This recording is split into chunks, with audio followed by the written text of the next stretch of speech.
Anong tingin mo sa mga Pilipino? Mga loyalista nga? Walang pakiramdam, walang nakikita? Kung gusto mo kaming ungguyin, wag kami, si Tariela. Ang maniniwala lang sa'yo yung mga gunggong na loyalista.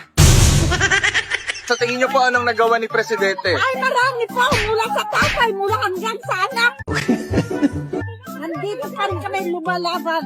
Loyalista. Wala nga yung patayan masyado. Walang mga walang mga AJK. So, people, for 3 years na. Tumataas po na tumataas yung sahod. Hindi lang tumaas pa. Tumataas ang bilihin. Tumaas ang bilihin. Ay, tumataas ang bilihin. Tabaan na ng sahod. Pero sahod, tumaas naman po. Kahit ano. Yung mga nagagawa naman po siyang maganda eh. Ano po?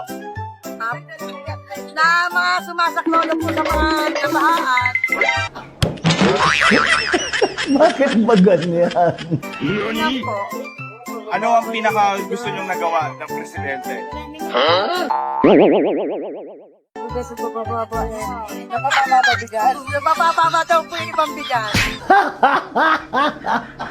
Kasi sa inyo po, yun naramdaman niyo. Sa akin na may trabaho po ako. Ang ano pong naitulong sa inyo? Yung mababa po yung bigas. 20. Nag-20 na doon. 20, tapos 30. Hindi ko gaya dati. 60. Laking bagay na rin yung nawawala. Gusto niyong marinig mamaya sa zona ng Pangulo?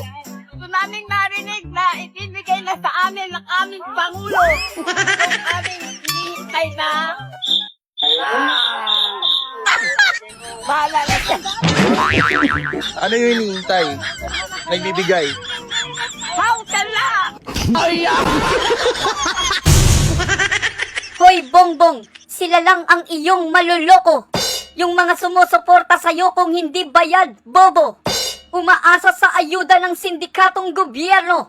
Namigay ng bigas, ninakaw pa yung 2 kilo. Palibasa kasi, hawak niyo yung beat. Ikaw yung kabaliktaran ni Andres Manambit. Kung si Andres Manambit ang kan ng matatapang, ikaw ang kan ng magnanakaw. Marcos becomes Philippines' biggest borrower in 40 years ayon sa Ibon Foundation.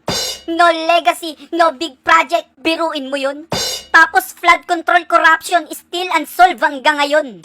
Kung si Erap 583 billion, si Gloria 1.4 trillion, si Pinoy naman 2.4 trillion, at si Tatay Diggs 4.42 trillion.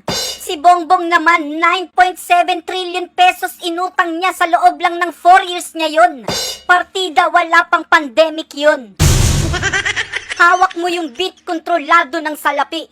NBI, DOJ, Ombudsman, PNP. Senado, Kongreso, DILG, AFP. Ang lakas mong mangunggoy kaya si Tariela tinawag na mangke.